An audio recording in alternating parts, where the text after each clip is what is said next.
Très chers amis, très chers internautes, vu que vous me suivez à partir de ma chaîne, en tout cas je vous suis infiniment reconnaissant pour ce moment que vous disposez pour me suivre. En tout cas aujourd'hui, je n'ai pas voulu en tout cas laisser pour compte mon temps, mais j'ai voulu en tout cas parler de l'actualité. Et vous savez, l'actualité en ce dernier temps, c'est en tout cas l'insistance en tout cas et la joignance en tout cas de l'église protestante au Congo, qui vient encore une fois en tout cas d'emboîter le pas de l'église catholique, l'église mère, qui c'est justement l'église qui a engendré toutes ces églises que vous avez actuellement. Donc à travers le révérend François David Ekofo, en tout cas responsable de la cathédrale du centenaire protestant, n'aurait pas fait mieux pour joindre son discours à un autre entendu fraîchement en début d'année par le numéro 1 de l'Église catholique, le cardinal Mosengo. Alors que l'opinion voyait dans la relation Église protestante-pouvoir un partenariat palliatif à l'extrême liberté de penser et d'agir du prélat catholique, le culte du 16 janvier a démontré le contraire. Le prédicateur s'est adressé sans détour, en tout cas aux autorités dirigeantes des institutions de la République et à la famille de la personnalité commémorée en ce jour, à savoir Laurent Désiré Kabila. Il a dit quoi? Il a dit ceci, il a dit que nous devons léguer à nos enfants un pays où l'État existe réellement. Je dis bien réellement. Ça, en tout cas, ce sont les propos qu'il a en tout cas dit. Il a dit parce que j'ai l'impression que l'État n'existe vraiment pas. L'État n'existe pas.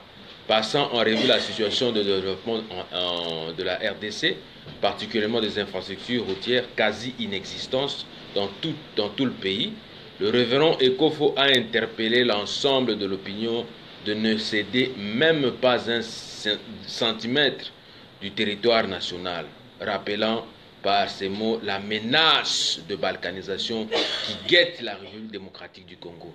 La menace dont j'ai toujours en tout cas interpellé le commun mortel, parce que nous avons hérité d'un Congo uni, d'un Congo vraiment dans l'unité, comme Mobutu, le dictateur Marshal Mobutu nous a légué. Il nous a légué un Congo uni. Et nous devons continuer avec cette lignée-là d'union. Ce n'est pas que nous devons nous disloquer et nous diviser, quoi. Il a dit encore quoi? On peut importer la technologie. Ça, ce sont les dires du révérend Ekofo. Il a dit que on peut importer la technologie. Nous n'en avons pas pour le moment. Mais dépenser le peu de devises que nous avons pour importer à manger, c'est vraiment inadmissible pour le moment, a-t-il déploré, sachant que seuls 10% des terres potentiellement arabes en RDC sont exploitées. C'est grave. C'est très grave, très chers amis. On ne peut pas tolérer ça. Seulement 10% en tout cas des terres potentiellement arabes sont exploitées. Alors le reste alors, nous avons un pays immensement riche, potentiellement riche alors. Pourquoi nous n'en faisons pas autant pour essayer un peu d'assurer l'autosuffisance alimentaire? C'est ce qui est regrettable. C'est ce qui est regrettable. Voilà pourquoi nous devons remédier à cette lacune. Voilà pourquoi moi je vous renvoie toujours au sein de mon livre que j'ai sorti il y a de cela 3 ans passés, qui est là. Centre de départ de la libération de l'Afrique entière. Le volume 2. Au niveau du chapitre 14, je dis ceci. Nous devons nous assurer en tout cas du renouvellement de la classe politique congolaise à travers le Novus. Pourquoi je le dis?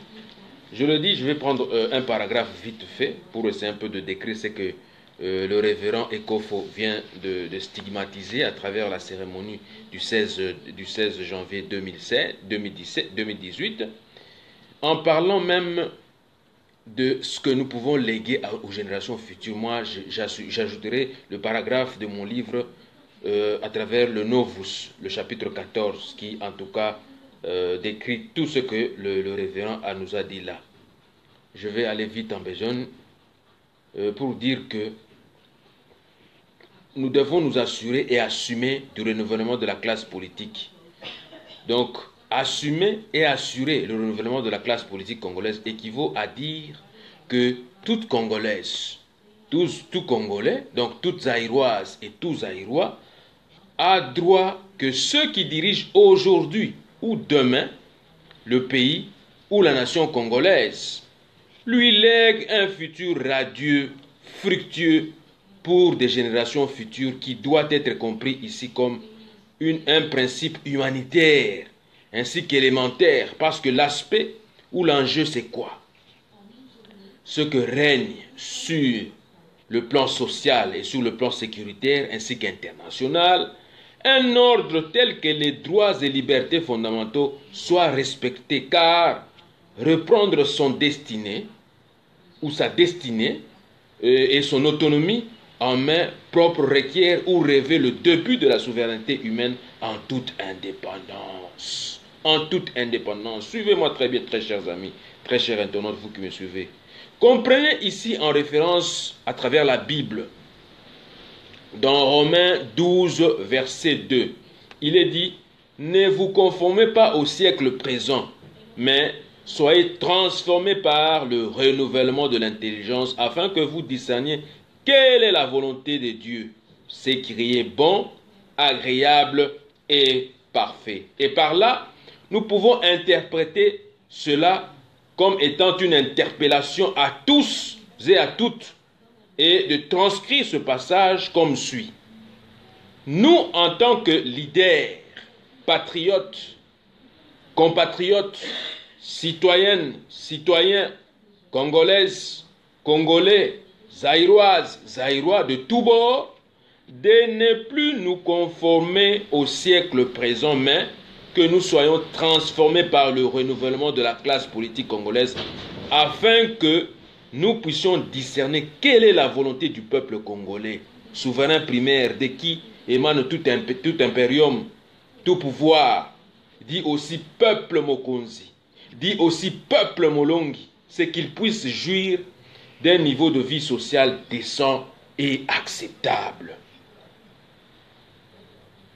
D'un niveau de vie social décent et acceptable, d'un système sanitaire décent, d'un système judiciaire compétent, des emplois stables avec des salaires décents en vue de pallier au chômage populaire grandissant, de jouir également des habitations décentes et à des prix abordables ou à crédit, de jouir d'une sécurité garantie répondant aux normes mondiales. Voilà ce que moi j'ai décrit à travers mon livre, Centre de départ de la libération de l'Afrique entière, au volume 2.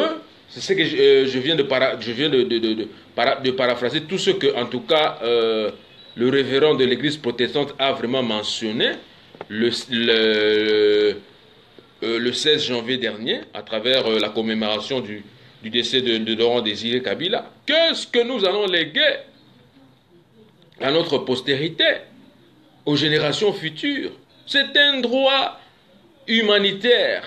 C'est un droit humanitaire de leur léguer un avenir fructueux, un avenir radieux, pour qu'ils puissent en tout cas s'imprégner de comment défendre leur terre, de comment défendre leur patrimoine.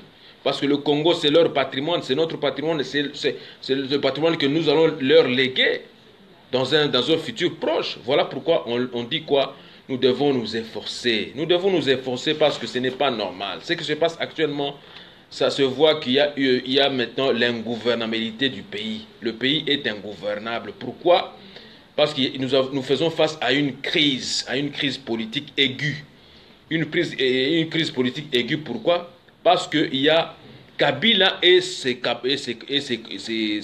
acolytes qui veulent toujours, en tout cas qui s'entêtent au niveau du sommet de l'État, de ne pas vouloir céder en tout cas la place à l'alternance, à l'alternative pour l'avènement d'une nouvelle classe politique congolaise, parce qu'il a fait ses 2 mandats Mais ces deux mandats ont expiré à dater du 19 décembre 2016 et on lui a accordé une courte transition d'une année pour s'organiser et en tout cas organiser les élections présidentielles et législatives. On n'a pas suggéré qu'on puisse faire des élections à la députation ainsi que régionales, ainsi de suite. Non. On s'est dit que comme il n'y a pas de moyens, comme il n'y a pas assez de moyens, mais organisons au moins les élections présidentielles et législatives. Mais ils ne l'ont pas fait. Alors, voilà pourquoi cette crise est en train de s'accentuer. Pourquoi? Parce que c'est l'entêtement, en tout cas l'entêtement de Kabila alias Kanambe de vouloir, lui et son clique ou groupe, de se maintenir au pouvoir rien que pour le pouvoir. Parce que vous savez, la Senko, qui est l'organe vraiment très très important, en tout cas de la défense des citoyens congolais, zaïrois, de partout à travers le monde, a vraiment lancé la sonnette d'alarme pour dire que non, en tout cas, nous devons organiser des marches. Nous devons organiser des marches, nous devons organiser des démonstrations pour interpeller le commun de mortels, pour interpeller les Baimboka, pour interpeller la communauté internationale, dire que voilà l'accord dont plusieurs membres de la société civile ainsi que de l'opposition et des acteurs politiques ont signé en date du 31 décembre 2016, vraiment a pris fin.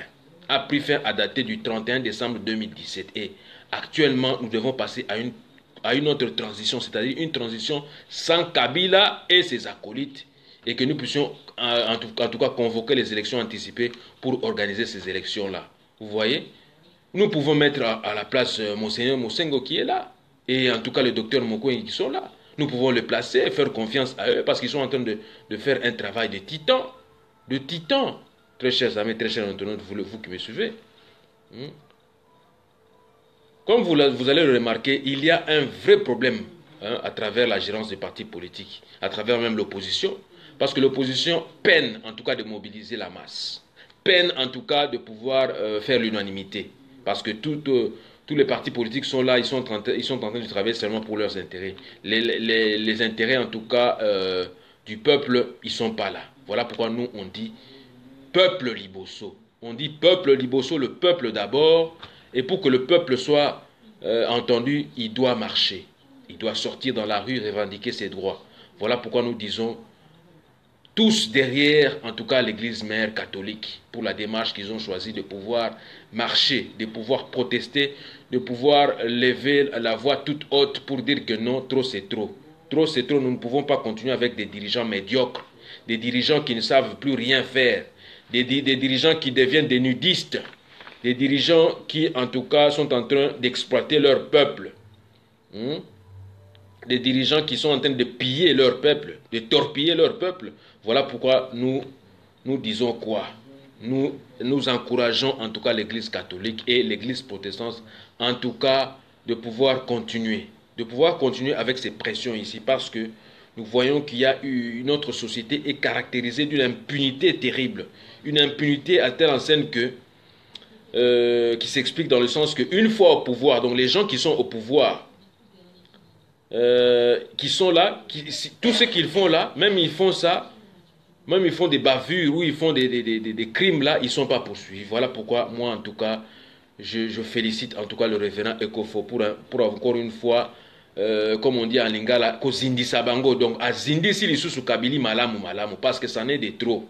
Il faut continuer ko zindi sabango malamu malamu, parce que ce sont des médiocres. Les médiocres, ils doivent déguerpir et laisser la place aux gens qui sont capables, aux gens qui sont compétents. Parce que ici c'est quoi? L'enjeu ici c'est quoi? C'est la compétence. C'est la compétence, ce n'est pas autre chose. C'est la compétence. C'est la compétence qu'on veut.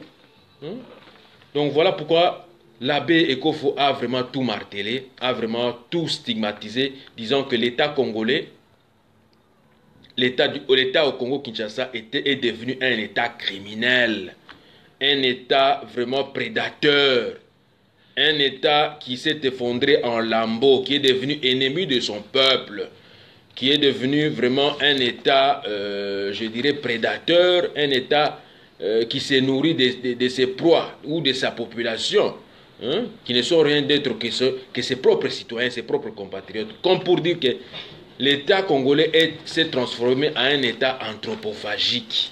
Un État anthropophagique. Voilà pourquoi aujourd'hui, en tout cas avec le temps où les minutes qu'on m'a proposé ici, en tout cas de pouvoir interpeller le commun des mortels, nous n'allons pas en tout cas nous laisser faire. Nous devons en tout cas mobiliser en tout cas les communs des mortels pour dire que en tout cas les droits humains doivent être respectés dans notre pays. Les droits humains à travers le passeport des droits humains qui est là, à travers la déclaration universelle des droits de l'homme dans son article 18 qui stipule ce qui suit. Je vais aller vite en besogne pour vous le lire. Toute personne a le droit à la liberté de pensée, de conscience et de religion. Ce droit implique la liberté de changer de religion ou des convictions, ainsi que la liberté de manifester sa religion ou sa conviction seule ou en commun, tant en public qu'en privé, par l'enseignement, par les pratiques, par le culte, par l'accomplissement des rites. C'est clair et net. Donc il faut laisser maintenant les gens de l'Église, en tout cas manifester leur désapprobation face à un pouvoir anthropophagique, à un pouvoir vraiment qui viole les droits vraiment fondamentaux du peuple. Parce que si nous regardons bien même à travers l'article 12, 13 et 12, 13 et je crois du passeport des droits humains, il est stipulé ceci: nul ne sera l'objet d'immixtion arbitraire dans sa vie privée, sa famille, son domicile ou sa correspondance, ni d'atteinte à son honneur ou à sa réputation. Toute personne a droit à la protection de la loi contre de telles immixtions ou de telles atteintes. Et l'article 13, en tout cas, entérine tout ce que je viens de vous décrire tout à l'heure. Toute personne a le droit de circuler librement et de choisir sa résidence à l'intérieur d'un État. Toute personne a le droit de quitter tout pays, y compris le sien, et de revenir dans son pays. Donc, que le peuple congolais ou zaïrois ne soit pas empêché de circuler comme bon lui semble, ne soit pas empêché en tout cas de faire tout ce qui est dans son pouvoir, de pouvoir défendre ses droits, de pouvoir en tout cas dénoncer les antivaleurs qui se passent dans notre pays, parce que ça n'est de trop. Ça n'est de trop, parce que l'article 7, comme l'a vraiment martelé l'abbé François David Ekofo, l'article 7, en tout cas, de la charte de la Déclaration universelle des droits de l'homme, en décrit vraiment beaucoup. Ça dit quoi? Tous sont égaux devant la loi et ont droit sans discrétion à une égale protection de la loi. Tous ont droit à une protection égale contre toute discrimination qui violerait la présente déclaration et contre toute provocation à une telle discrimination. Vous voyez? Et l'article 8 dit quoi? Toute personne a droit à un recours effectif devant les juridictions nationales compétentes contre les actes violant les droits fondamentaux qui lui sont reconnus par la Constitution et ou par la loi. Nul ne peut être arrêté arbitrairement, détenu ou exilé, très chers amis, très chers internautes. Vous voyez? C'est clair et net. Donc il faut laisser le peuple circuler comme bon lui semble. Comme bon lui semble. Et arrêter d'être vraiment interpellé, et d'être arrêté, et ainsi de suite, n'importe comment. Voilà pourquoi je vous dis que nous devons faire un effort. Nous devons faire un effort de pouvoir faire entendre nos voix et nos droits. Parce qu'en ce moment précis, si vous le voyez bien, toutes les institutions en tout cas, en commençant par la présidence, par le Parlement, le gouvernement, tous en tout cas sont illégitimes, sont devenus illégaux. Voilà pourquoi maintenant c'est le peuple congolais qui doit prévaloir, qui doit intervenir à travers son droit de veto, de dire que ça c'est mon pays, ça c'est ma terre. Vous devez suivre en tout cas ce que moi je veux et ce que moi j'exige. J'exige la paix, j'exige la tranquillité, j'exige un emploi. J'exige des habitations, j'exige des soins de santé adéquats. Voilà ce que veut le peuple. Voilà ce que veut le peuple. Voilà pourquoi aujourd'hui, en tout cas, je n'ai pas voulu aller trop loin. J'allais juste vous résumer cela à travers mon livre Centre de départ de la libération de l'Afrique entière. Et en tout cas, vous révéler en tout cas les sociétés où vous dire que moi je suis contre le dépaissage de mon pays, contre la balkanisation de mon pays. Et comme vous allez le voir historiquement parlant, à travers mon livre qui est là, Centre de départ de la libération de l'Afrique entière, dans son chapitre, je vais aller vite en besoin pour vous le décrire, dans son chapitre, dans son chapitre 8, dans son chapitre 5, j'allais dire, dans son chapitre 5, à travers l'historique ou l'origine de l'idée de la balkanisation ou du dépaissement de la RDC, j'ai voulu en tout cas dire quoi? Que ce vaste projet de balkanisation ou de dépaissement ou de dépaissage de la RDC est vieux. C'est une idée machiavélique qui a tiré son origine de la conférence de Berlin de 1885, dont l'acte général et la colonisation étaient le partage ou le dépaissage de l'Afrique par les Occidentaux qui les considéraient comme un grand marché des puissances occidentales. Donc, Babandeko considérait l'Afrique, donc ils faisaient comme bon leur semble, ils venaient sans visa, ils y allaient, ils y revenaient sans visa, sans pour autant être dérangés, parler des immigrations et tout ça. Non, il n'y en avait pas à cette époque. C'était leur loi, c'était leur droit de se partager l'Afrique. Voilà pourquoi je le décris à travers mon livre. Les considéra comme un grand marché des puissances occidentales. Pendant cette même conférence, l'Afrique est déclarée terre n'appartenant à personne, Reus Nelius, c'est-à-dire chose n'appartenant à personne. Ce qui a permis en tout cas aux Européens d'entendre de se servir, de se partager en tout cas le gâteau de l'Afrique, hein, qui était l'Afrique à cette époque-là. Mais il faut préciser ici que l'idée de la balkanisation en ce temps-là visait en fait une privatisation d'un milieu moins peuplé qui regorge des richesses, alors qu'entre 1885 et 1889, le Congo avait perdu une bonne partie de la population qui furent tirées par l'esclavage ou la traite des Noirs. Donc il y a eu le dépaissage, il y a eu vraiment le dépeuplement voulu, le déplacement voulu, en tout cas à travers cette politique-là de la colonisation. Ça a commencé depuis longtemps, le dépaissage de l'Afrique et le dépeuplement et le déplacement. À travers quoi? À travers, en tout cas, la colonisation. Voilà pourquoi je le décris à travers mon livre ici.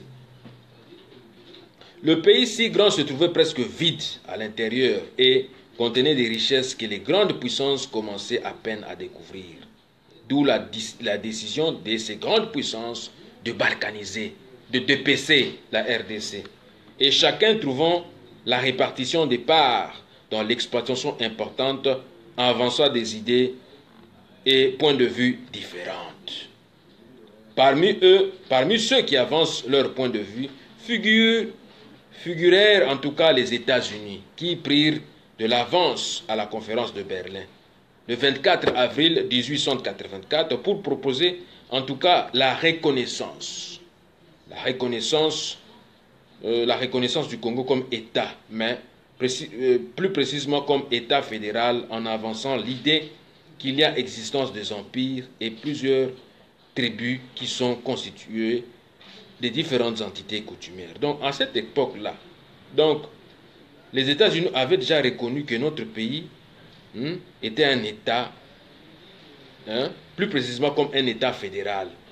Voilà pourquoi même moi je plaide même pour que nous puissions vraiment faire en sorte que nous puissions devenir un État fédéral. Parce qu'en étant un État fédéral, vraiment, tout va baigner comme bon nous semble. Parce que si vous voyez les provinces, les répartitions de richesses ne sont pas équitables, parce qu'il y a des provinces qui sont riches, il y a des provinces qui sont pauvres, mais la répartition de certaines provinces où on a beaucoup d'argent, par exemple les provinces du Katanga, du Bas-Congo, où il y a beaucoup d'argent qui sortent de là, mais ce n'est pas bien réparti pour, en tout cas, essayer un peu de faire la politique de développement de ces provinces-là. Voilà pourquoi moi je plaide déjà pour l'État fédéral du Congo.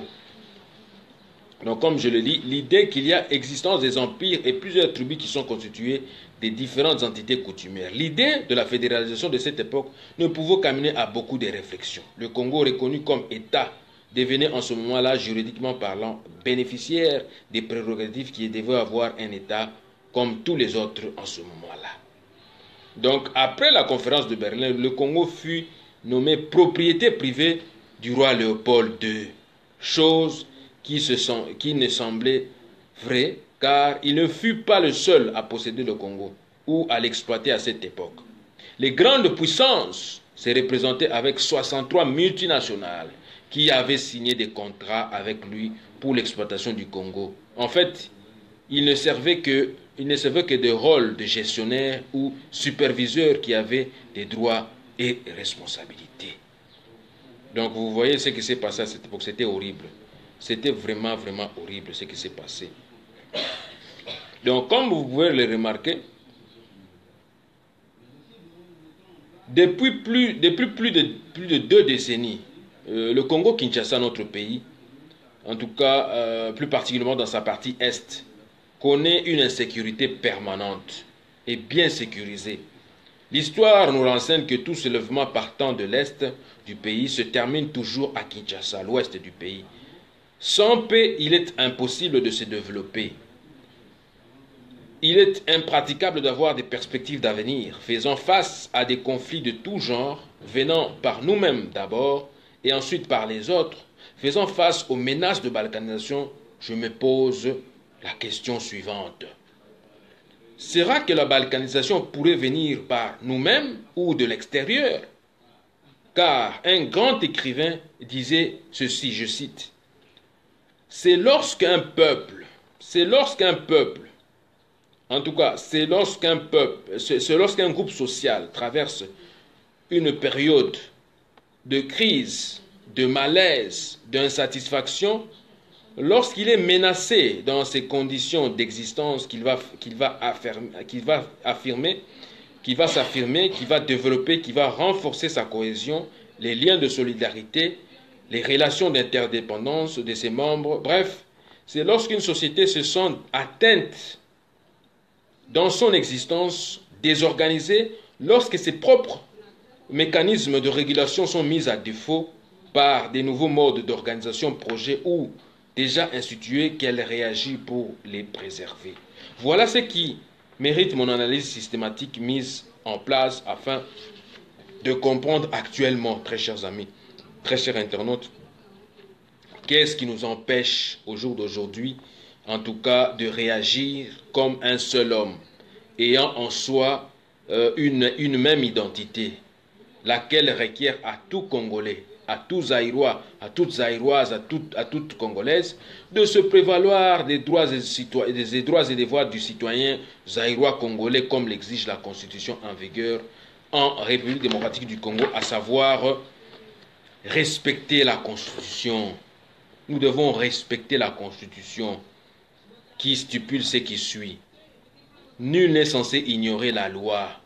Motomoko te akoki kobosana buku likonzi. Oyo nyonso ezokosenga buku likonzi ya mboka. Toute personne est tenue de respecter la Constitution. Moto nyonso esengeli atosa mibeko ya mboka et de se conformer aux lois de la République. Tout Congolais a le droit et devoir sacré de défendre le pays et son intégrité territoriale face à une menace ou une agression extérieure. Un service militaire obligatoire peut être instauré dans les conditions fixées par la loi. Toute autorité nationale, provinciale, locale et coutumière a le devoir de sauvegarder l'unité de la République et l'intégrité de son territoire sous peine de haute trahison. Donc, ceux qui vous trahir mboka, il faut que téléma, à l'encontre de la Constitution, à l'encontre de la unité, il faut déjà dénoncer cela.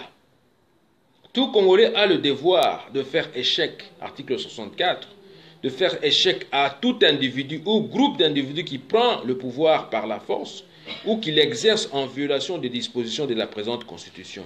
Toute tentative de renversement du régime constitutionnel constitue une infraction impossible contre la nation et l'État. Elle est punie conformément à la loi.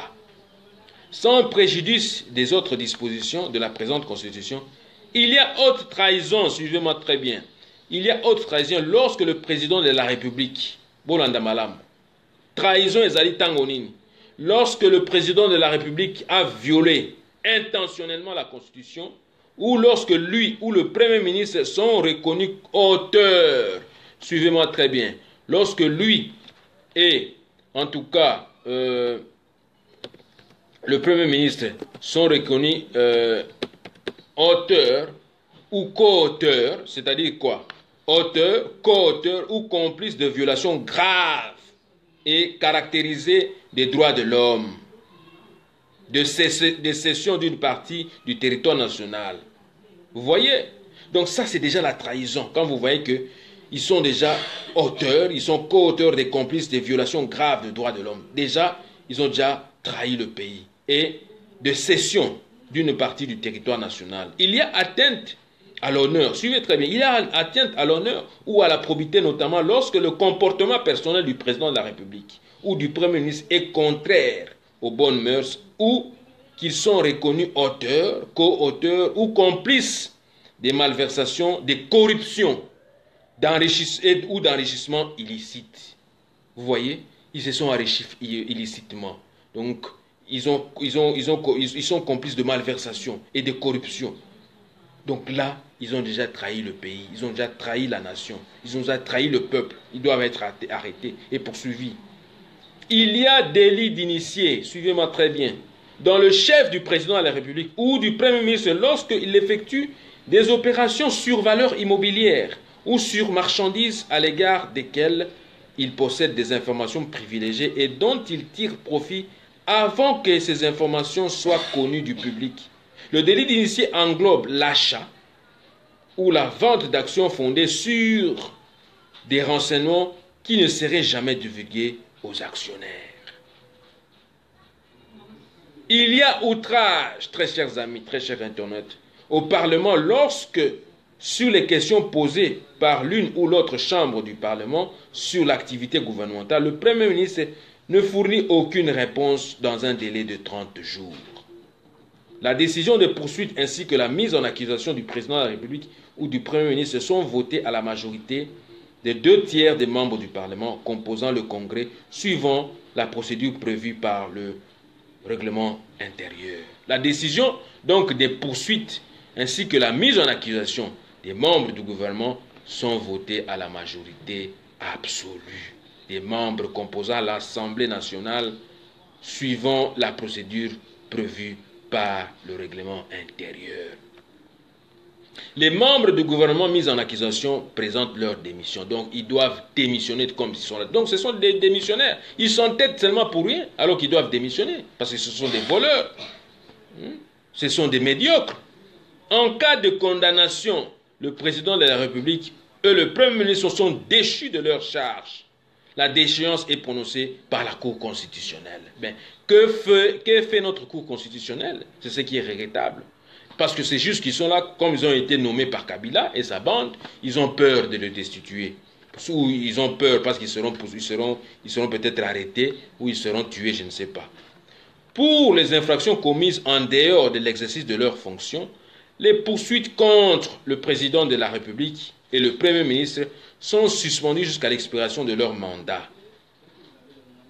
Pendant ce temps, la prescription est suspendue.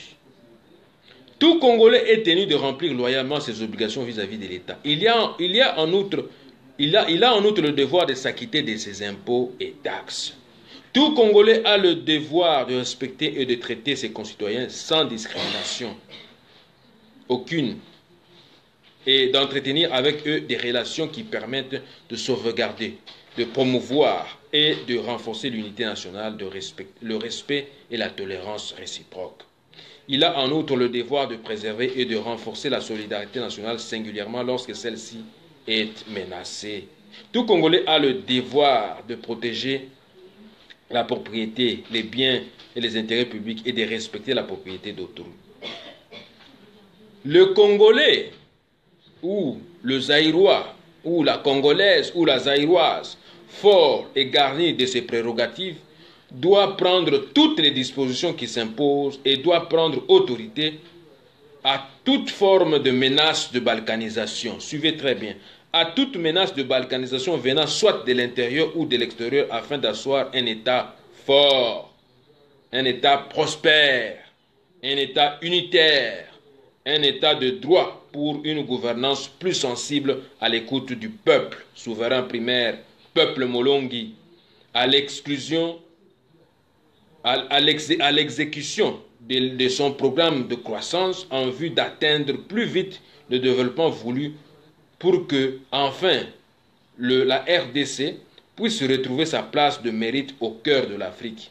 De grandes puissances regorgeant des ressources naturelles pouvant lui propulser et lui donner le statut de superpuissance toujours en gestation. Toujours en gestation, très chers amis. Parce que comme vous pouvez voir, nous sommes toujours une grande puissance, toujours en gestation. Voilà pourquoi je vous ai toujours dit que nous devons faire un effort. Nous devons faire un effort pour en tout cas, se battre pour en tout cas lutter contre le dépeçage de l'Afrique. Voilà pourquoi je vous dis ici à travers ce livre, lèvons-nous tous pour dire non, trop c'est trop, non à la balkanisation de notre pays, sous quelque forme que ce soit. Donc la conjugaison de ces quelques articles-là, en tout cas de la Constitution, ainsi que de la charte des ressortissants congolais de l'étranger, fera en sorte qu'il y ait éveil de la conscience nationale, de la conscience collective, qui va engendrer l'identité collective. Donc, je me le répète, le Congolais ou la Congolaise, le Zaïrois ou la Zaïroise, fort et garni de ses prérogatives ici, que je viens de vous décrire tout à l'heure, doit prendre toutes les dispositions qui s'imposent et doit prendre autorité à toute forme de menace de balkanisation, venant soit de l'intérieur ou de l'extérieur, afin d'asseoir un État fort, prospère, unitaire, de droit, pour une gouvernance plus sensible à l'écoute du peuple souverain, du peuple congolais souverain primaire, peuple Molongi, à l'exécution, donc à l'exécution de son programme de son programme d'action et de croissance en vue d'atteindre plus vite le développement voulu pour que enfin la RDC puisse retrouver sa place de mérite au cœur de l'Afrique. De grandes puissances regorgeant des ressources naturelles pouvant lui propulser et lui donner le statut de superpuissance toujours en gestation. Lèvons-nous et marchons tous pour dire non, trop c'est trop, non à la balkanisation du pays, sous quelque forme que ce soit. Donc la conjugaison de ces quelques articles fera en sorte qu'il y ait éveil de la conscience nationale qui va engendrer l'identité collective. Comme vous le savez, Martin Luther King avait dit quoi?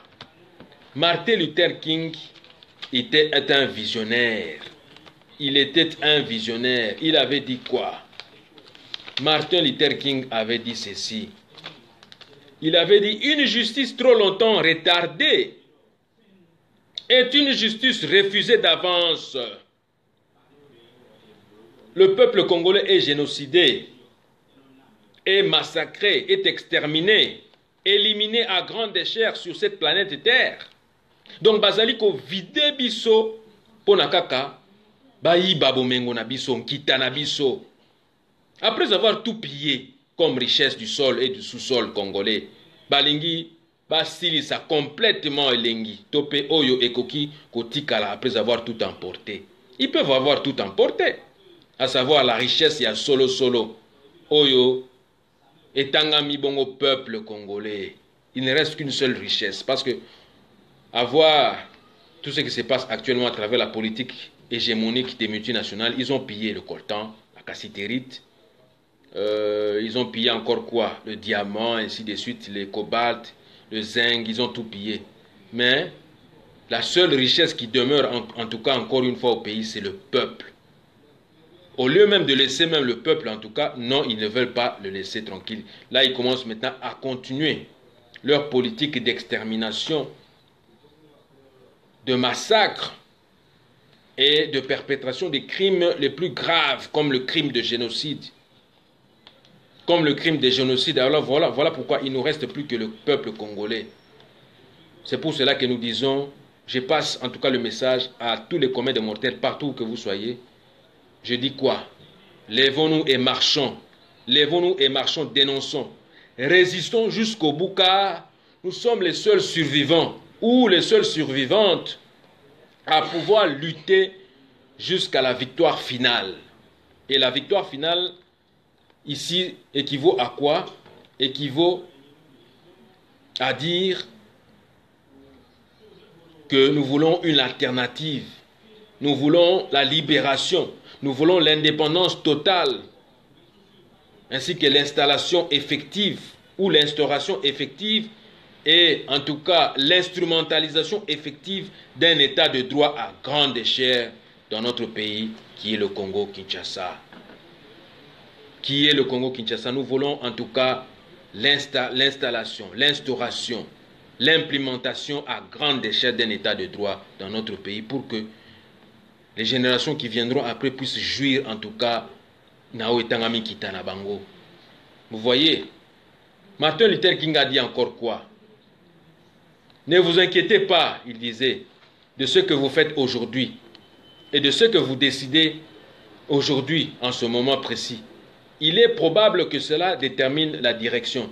De ce que vous faites aujourd'hui, il avait dit quoi? De ce que vous faites aujourd'hui et de ce que vous décidez aujourd'hui, à ce moment précis, il est probable que cela détermine la direction que prendra le reste de votre vie. Donc, oyo bino ba Congolais bozo sala sikoyo.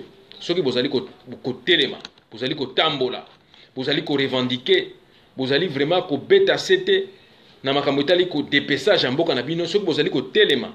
Yango nde ekozwa orientation malunga na mikolo mizali ko ya mais soki bozali ko telemate bazali ko dépesser bino bazali ko dépiécer bino bazali ko sala bino balkanisation mais bozo telemate mais bozala uni yango awa Martin Luther King abanda koloba. Et la question est de savoir si vous avez un projet de vie véritable, solide et vibrant. Et j'aimerais vous suggérer certains éléments à retrouver dans votre vie. Numéro 1. Dans votre schéma de vie devrait être une profonde croyance en votre propre dignité. Dignité na bino nanu eza wapi? Kibo lokumu na bino akibo congolais, kibo zaïrois, zaïrens eza wapi? Voilà pourquoi Martin Luther King le dit. Dans votre schéma de vie devrait être une profonde croyance en votre dignité, en votre propre valeur, valeur nabino, et en votre propre individualité. Individualisme d'abord, en votre propre individualité. Ne laissez personne, alors ne laissez personne, alors personne vous laissez penser que vous n'êtes personne. Vous comprenez? Ne laissez personne, alors personne vous laissez penser que vous n'êtes personne. Boza bateau. Boza bateau, ba Congolo Zaïrois, boza bateau. Rappelez-vous toujours que vous comptez. Rappelez-vous toujours que vous avez de la valeur. Et rappelez-vous que votre vie est d'une importance immense, extrême même. Deuxièmement, dans votre projet de vie, vous devez avoir comme principe de base la détermination. Vous devez être déterminé, très chers amis, très chers internautes.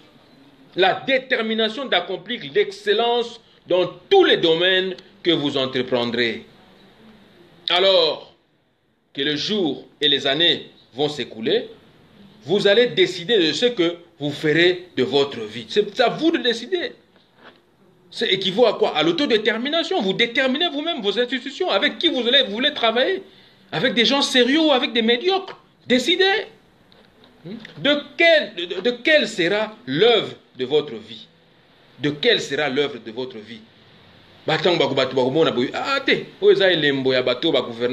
telle période, à telle période.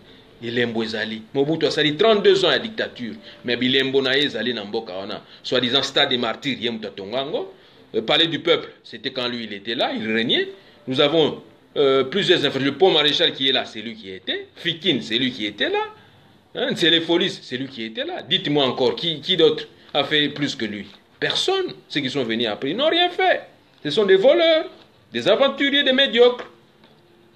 Une fois que vous serez, une fois que vous saurez ce dont il s'agit, lancez-vous et faites ça bien. Voilà pourquoi moi j'ai dit toujours que le peuple congolais zaïrois, ce sont des peuples balongi, balongi pambate, parce que eux ils savent faire les histoires à la perfection. Ils ont cet magnétisme en eux, peuple molongi, peuple congolais zaïrois.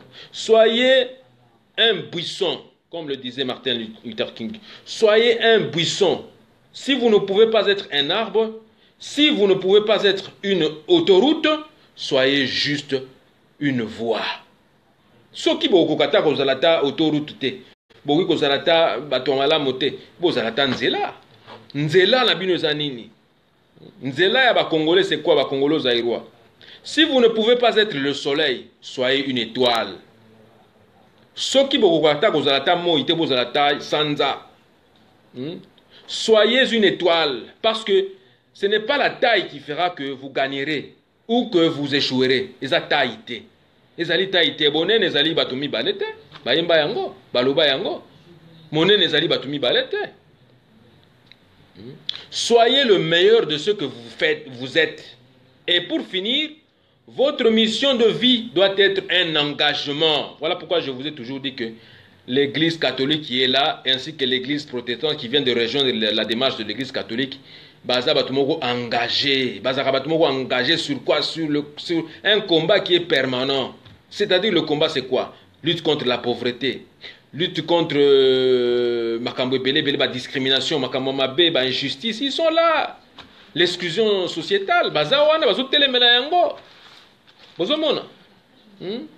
Donc voilà pourquoi il dit pour finir, Martin Luther King il dit, votre mission de vie doit être un engagement aux principes éternels. Quels sont ces principes-là? Aux principes éternels qui sont quoi?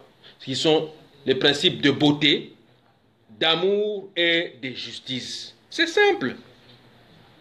Principe de beauté d'abord, il y a kitoko, ozomona eloko, ozomona mboka mboko kitoko, mais c'est ça. Principe de beauté, d'amour, bolingo ezala, et de justice. Ozomona, justice ya malongo ezala. Bien que la vie ne soit pour aucun d'entre nous une route toute tracée, nous devons continuer. Nous devons continuer de bouger, continuer d'avancer, comme le disait Martin Luther King. Si vous ne pouvez pas voler, courez. Si vous ne pouvez pas courir, marchez. Si vous ne pouvez pas marcher, rampez. Mais par tous les moyens, continuez d'avancer. Continuez d'avancer. Voilà pourquoi pour le message d'aujourd'hui, j'allais vous donner, très chers amis, très chers internautes, vous qui me suivez, continuons d'avancer, continuons d'avancer, continuons de marcher, continuons de protester. Parce que Ezali en vain, ce n'est pas en vain que vous le faites. Ce n'est pas en vain que vous le faites ou nous le faisons. Donc continuons d'avancer. Voilà le message que j'allais passer aujourd'hui. En tout cas, à toutes les plateformes politiques, à toutes les organisations à caractère société civile ou je ne sais pas quoi, associations sans but lucratif. En tout cas, le message que votre humble serviteur a eu aujourd'hui à pouvoir publier est celui-là. Continuons d'avancer et continuons d'avancer et de marcher contre le dépeçage, contre le dépiessage, contre la balkanisation de notre pays. Je vous remercie beaucoup et je vous retrouve dans une autre tranche. Ingeta, Ingeta, Ingeta.